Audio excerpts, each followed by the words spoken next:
Question number 12 देखते हैं।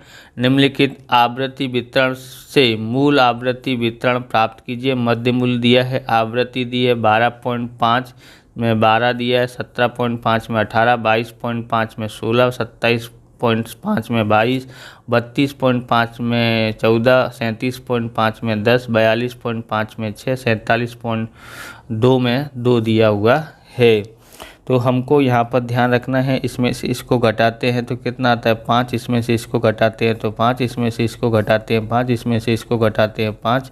तो इस तरह से हम लोग इस तरह से घटाते देखते हैं। हमको सिर्फ क्या प्राप्त करना है, वर्ग लंबाई। तो हमने इस घटा के देखा तो कितना वर्ग लंबाई 5 आया। तो हमारा वर्ग लंबाई कितनी आई है यहाँ पर 5। ओके, यहाँ लिखते हैं प्रत्येक वर्ग की वर्ग लंबाई कितनी है 5 है। ओके, अब हम लोग को क्या निकालना है, अधः सीमा बिंदु और ऊर्ध्व सीमा बिंदु। तो यहाँ लिखते हैं प्रथम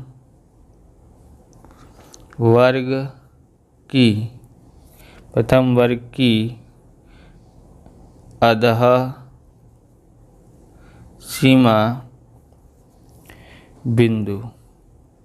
अधः सीमा बिंदु बराबर क्या है, मध्य मूल्य या मध्य कीमत, जो आपको अच्छा उचित लगे वो लिखना है। ओके, माइनस वर्ग लंबाई बट्टे में कितना लिखना है 2, बट्टे में 2। मध्य कीमत कितना दिया है यहाँ पर 12.5 दिया हुआ है। कितना दिया है 12.5, और हम लोग उसमें क्या करेंगे, माइनस करेंगे। वर्ग लंबाई कितनी दी है 5 बट्टे में 2। ओके, अब यहाँ पर 12.5, ओके, इस 2 से भाग देंगे तो 5 में, तो कितना आता है 2.5। जोड़ देते हैं 12.5 और 2.5 कितना होता है, तो ये हो गया हमारा 15। कितना हो गया 15 हो जाता है, घटाना है सॉरी, 12.5 में से 2.5 घटाएंगे तो कितना आता है 10 आता है।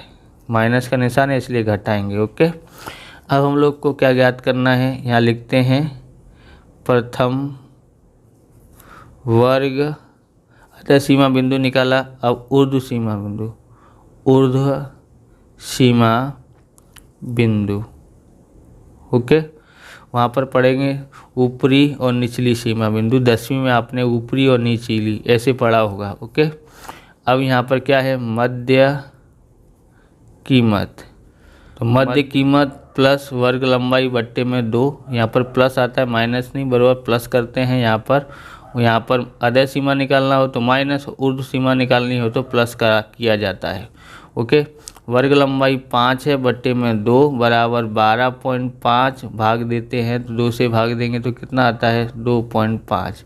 यहाँ जोड़ना पड़ेगा, आगे घटाया था तो जोड़ेंगे तो कितना आता है 12.5 और 2.5 कितना हो जाता है 15। तो हमारा पहला वर्ग आ गया 10 से 15। बस बाकी का 5-5 का वर्ग लंबाई, तो 5-5 आपको ऐड करते जाना है, हो जाएगा। फिर हम लोग यहाँ पर निकाल देते हैं, यहाँ लिख देते हैं वर्ग। ओके, यहाँ लिख देते हैं वर्ग और यहाँ लिख देते हैं आवृत्ति।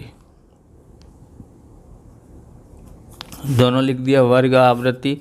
यहाँ पर सबसे पहले हमने लिखा, यहाँ पर कितना है 10, 10 से 15, 10 से 15। इस तरह से 5 बराबर इस तरह से आप लाइन खींच लेना। ओके,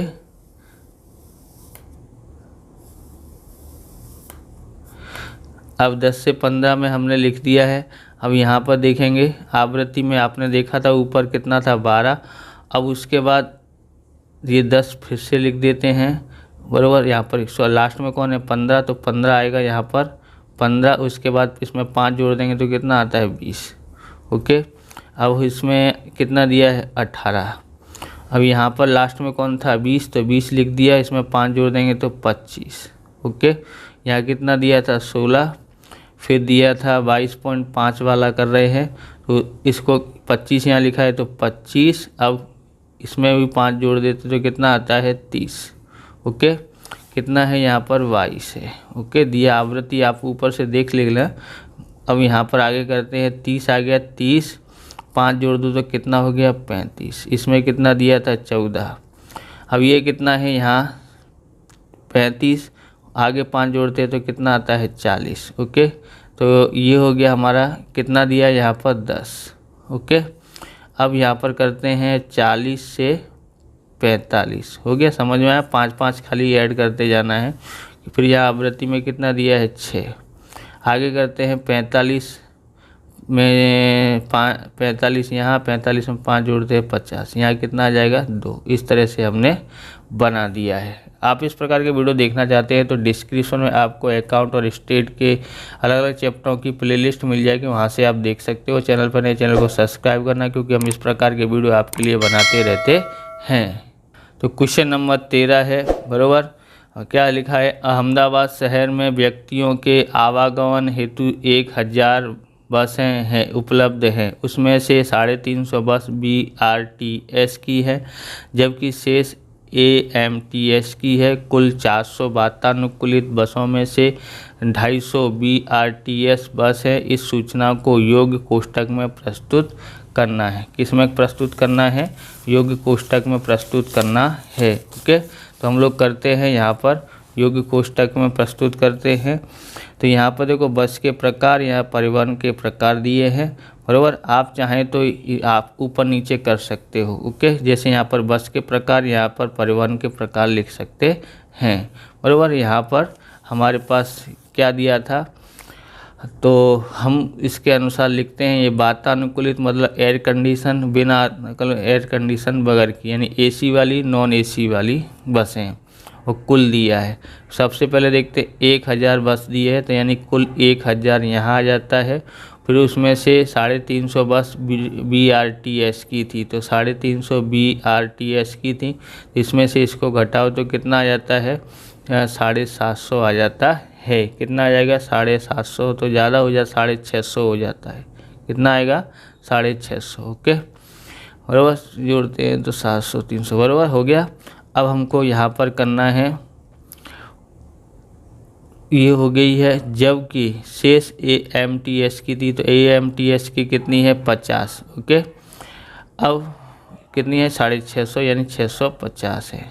अब यहाँ पर देखते हैं कुल 400 वातानुकूलित बसों में से, तो 400 तो क्या थी वातानुकूलित, मतलब कि कंडीशन AC वाली बसें थी, और उनमें से 250 BRTS की थी। 250 किसकी थी? BRTS की। इस वजह से इसको घटाते हैं 200, 150 आ जाता है। कितना आ जाता है? इसमें से इसको घटाते हैं तो 150। अब हमको और कुछ सूचना दी गई नहीं है, तो इसके आधार पर देखो इसका यहाँ का और यहाँ का टोटल कितना होता है 350। तो ये 250 तो दिया हुआ है, तो इसमें से इसको घटा दो तो कितना आता है हमारे पास, तो इसमें से इसको घटा देते हैं, हमारे पास यहाँ आता है 100। कितना आता है यहाँ पर 100। अब ऐसे ही इसमें से इसको घटा दो तो 50 में से 50 गया, तो यहाँ 600 में से 100 गया, तो यानी कि 500। कितना आ जाता है 500। टोटल इनको कर देते हैं तो ये हो गया हमारा 600। इस तरह से हमने भर लिया है। अब क्वेश्चन नंबर 14 देखते हैं। क्वेश्चन नंबर 14 में क्या लिखा है, एक कॉलेज के कुल 1500 विद्यार्थियों में से 900 लड़के थे, उसमें से 250 लड़के विज्ञान शाखा के थे, जबकि 250 लड़कियां वाणिज्य शाखा की थीं। इस सूचना से कोष्ठक में प्रस्तुत कीजिए। ओके, तो अब इसको हम लोग करते हैं। यहाँ पर लिखा है, क्या लिखा है यहाँ पर, यहाँ से देख लेते, थोड़ा यहाँ से हिंट पड़ जाता है। लड़के लड़कियाँ मतलब लिंग, देखो ज़्यादातर कभी भी आए ना लिंग, यानी लड़का लड़कियाँ स्त्री पुरुष, तो उनको ज़्यादातर ऊपर ही लिखा जाता है। आप इसको ऊपर लिख दोगे, इसको नीचे लिख दोगे, तो कोई सवाल गलत नहीं होता है। चेक करने वाला भी सही कर लेता है, उसको पता होता है आंकड़े कहाँ से मिलाने हैं। ओके, तो आप ऐसे टेंशन नहीं लेना कि किसको ऊपर लिखें किसको नीचे लिखें। तो यहाँ पर दोनों गुणधर्म, एक विद्या शाखा है, एक लिंग है, बराबर। दोनों को आगे पीछे कर सकते हैं। विज्ञान, सबसे पहले यहाँ देखते हैं कुल कितने विद्यार्थी थे 1500, तो यहाँ पर 1500 लिख देते हैं। अब 900 लड़के थे, तो लड़के कितने थे 900। ओके, लड़के कितने हैं 900, और तो लड़कियां कितनी होंगी, तो इसमें से इसको गया तो 600 लड़कियां होंगी। ओके, अब इसमें से भी देखें, जबकि 250 लड़कियां वाणिज्य शाखा की थी, ये वाणिज्य 250 लड़कियां किसकी थी, वाणिज्य शाखा की, बराबर थी। तो इसमें से अब इसको घटाओ तो आपको पता पड़ेगा, बराबर कितना आता है 0। एक इससे लेंगे 10, 10 में से 5 गया तो 5 यहाँ रह गया 5, 5 में से 2 गया तो 5 में से 2 गया तो 3, कितना आ जाता है 350। अब यहाँ पर जबकि 250 यहाँ पर आगे उसमें से 250 लड़के विज्ञान शाखा में थे, किसमें से 900 में से, इसका पढ़ना रह गया 900 लड़के थे, उसमें से 250 लड़के क्या थे, लड़के विज्ञान शाखा में, तो 250 लड़के दिए हैं विज्ञान शाखा में। तो हमको ये भी ज्ञात हो सकता है, इसमें से इसको घटाए तो देखो एक 0 में से 0 घटाएंगे तो 0, 0 में से 5 नहीं घटता, एक इससे लेंगे 15, 10 हो जाएगा, 10 में से 5 गया तो 5, यहाँ रह गया 8, 8 में से 2 गया तो 6, 650 यहाँ पर आता है। ओके, अब आपको टोटल मानने तो आता ही है, यहाँ पर इसको जोड़ते हैं तो ये हो गया 300, 300, 300, 600 हो गया, इसको जोड़ते हैं तो 700 और 200 900 हो जाता है। ओके, इस तरह से ये टोटल हमने ज्ञात कर लिया है। इस प्रकार से ये वीडियो पूरा होता है। अगर आपको हमारा वीडियो अच्छा लगे तो लाइक करें, शेयर करें, कमेंट करें, चैनल पर नए चैनल को सब्सक्राइब करें। मिलते हैं नेक्स्ट वीडियो में। जय हिंद, जय भारत, वंदे मातरम।